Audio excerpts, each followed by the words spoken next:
बहुत समय पहले की बात है। यूरोप महाद्वीप के जर्मनी देश में एक पति और पत्नी रहा करते थे। दोनों का एक दूसरे के सिवा कोई नहीं था। विवाह के कई वर्षों उपरांत भी उनकी कोई संतान नहीं थी। समय इसी प्रकार से गुजर रहा था कि अचानक एक दिन स्त्री को अपनी कोख में संतान की अनुभूति हुई।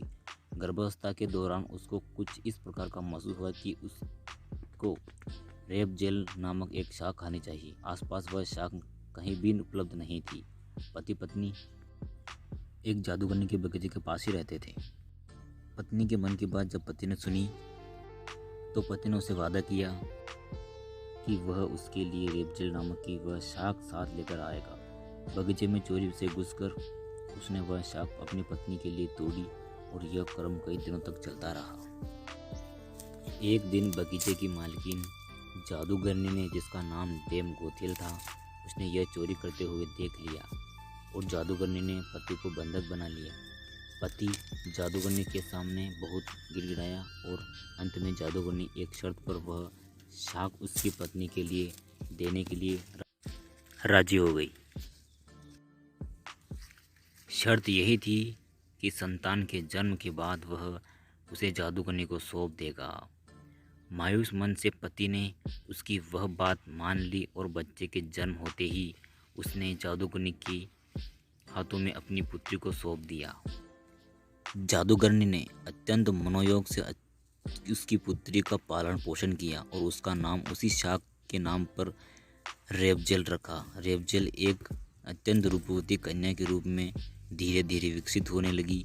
उसके सुनहरे बाल और अद्वितीय रूप की चर्चा आसपास की जगह पर धीमे धीमे फैलने लगी। कन्या के 12 वर्ष के होते ही जादूगरनी डेम गोथेल ने उसको एक ऐसी मीनार में कैद कर दिया जिसमें ना तो कोई दरवाज़ा था और ना ही चढ़ने के लिए सीढ़ी थी। इसमें एक ऊंचे स्थान पर एक कमरा था जिसमें कि केवल एक खिड़की थी। जादूगरनी अपनी जादुई शक्तियों के माध्यम से छोटी बच्ची तक पहुंच जाती और हर दिन उसे मिलने के लिए एक दिन के समय जरूर जाती। इसी प्रकार से दिन बीतने लगे। वह बच्ची बड़ी होकर एक अत्यंत रूपवती स्त्री के रूप में विकसित हुई। उसके लंबे घने सुनहरे बाल इतने लंबे हो गए कि बाद में जादूगरनी उनके सहारे मीनार पर चढ़कर कमरे में आने और जाने लगी। ऐसा करते वक्त वह पेजेल को पुकारते हुए कहती, रेपजेल अपने बाल गिराओ ताकि मैं तुम्हारे सुनहरे बालों पर चढ़कर ऊपर आ सकूं। समय इसी तरह गुजरता गया और एक दिन किसी राज्य का राजकुमार घूमते घूमते उसी क्षेत्र में आ गया जहां पर पेजेल उस मीनार में रहती थी। रेपजेल की आवाज़ में अत्यधिक मिठास थी। जब वह गाती थी तो जैसे समय ठहर जाता था। एक दिन राजकुमार को टहलते टहलते एक मधुर आवाज़ सुनाई पड़ी। वह आवाज़ कहाँ से आ रही थी यह जानने के लिए जब राजकुमार मीनार के पास गया तो उसे दिखाई पड़ा कि एक ऊंची मीनार के ऊपर कमरे में एक सुंदर युवती स्त्री रहती है। उसकी इस मीठी आवाज़ को सुनकर राजकुमार उसकी तरफ अत्यंत आकर्षित हुआ और वह अपनी उत्सुकता पर काबू नहीं रख सका। उसने मन में ठान ली कि वह इस बंद मीनार में रहने वाली स्त्री जिसकी आवाज़ इतनी मधुर है, जिसके विषय में जानकर ही रहूँगा। एक दिन जब दिन के समय जादूगरनी रेपजेल से मिलने के लिए आई तो उसने जादूगरनी को वह शब्द कहते और बालों के जरिए ऊपर चढ़ते हुए देख लिया। राजकुमारी ने इसी प्रकार जब रात के समय रेपजेल को पुकारा तो उसने उसे आने के लिए मीनार के सहारे अपने बालों को लटका दिया। राजकुमार ऊपर जाकर रेपजेल से मिला। रेपजेल और राजकुमार एक दूसरे से प्रेम करने लगे थे। दोनों ने मिलते ही एक दूसरे को पसंद कर लिया था और वह एक दूसरे के लिए अतरज सहज बन गए थे। अंत राजकुमार ने रेपजेल के सामने विवाह का प्रस्ताव रखा। रेपजेल इस पर सहमत हुई और दोनों का मिलन जुलन धीमे धीमे बढ़ने लगा। जादूगरनी डेम गोथेल रोज दिन के समय रेपजेल को मिलने के लिए आया करती थी। राजकुमार और रेपजेल ने मिलकर एक योजना बनाई कि राजकुमारी द्वारा किए गए रेशम से रेम जेल एक सीढ़ी बनाएगी जिससे कि वह दोनों उस जगह से भाग सके।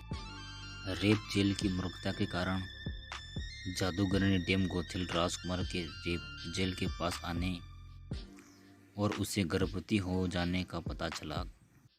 जादूगर ने डेम गोथेल ने रेप जेल को मीनार से बाहर निकाल दिया और जंगली जानवरों के बीच जंगल में विचरने को अकेला छोड़ दिया और वह समय उस मीनार के कमरे में जाकर छुप गई। राजकुमार के चढ़ने के लिए उसने रेप जेल के कटे हुए बाल मीनार से बाहर लटका दिया ताकि राजकुमार ऊपर चढ़ सके और उसे कोई शंका ना हो। जब राजकुमार रेप जेल से मिलने के लिए उस रात आया तो रेप जेल की जगह जादूगरनी को पाकर वह भयभीत हो गया और मीनार से कूद पड़ा, जिससे कि नीचे पड़े कांटों से उसकी दोनों आंखों की रोशनी चली गई। जब राजकुमार नीचे गिरने लगा उसके हाथ में रेप जेल के कटे हुए बाल आ गए और रेप जेल की लंबी बालों की लट राजकुमार के साथ ही नीचे गिर गई। नीचे उतर पाने का कोई अन्य रास्ता नहीं था, जिसके कारण वो ऊपर ही फंस गई। अंत में उसकी मृत्यु हो गई। अपनी आंखों और अपनी प्रेमिका को खो देने के बाद राजकुमार निराश होकर अंधा होकर जगह जगह भटकने लगा। कई महीनों बाद उसी जंगल में चला गया जहाँ रेप जेल बस चुकी थी। उधर रेप जेल ने जुड़े बच्चों को जन्म दिया, जिनमें एक बेटी और एक बेटा था। दोनों उसी राज्य में एक स्थान पर मिले और उनके मिलन के चमत्कार से राजकुमार की आंखों की रोशनी वापस आ गई। रेप जेल के सुनहरे लंबे बाल वापस आ गए। दोनों हंसी खुशी जीवन बिताने लगे। कहानी अच्छी लगी हो तो चैनल को सब्सक्राइब कर दो।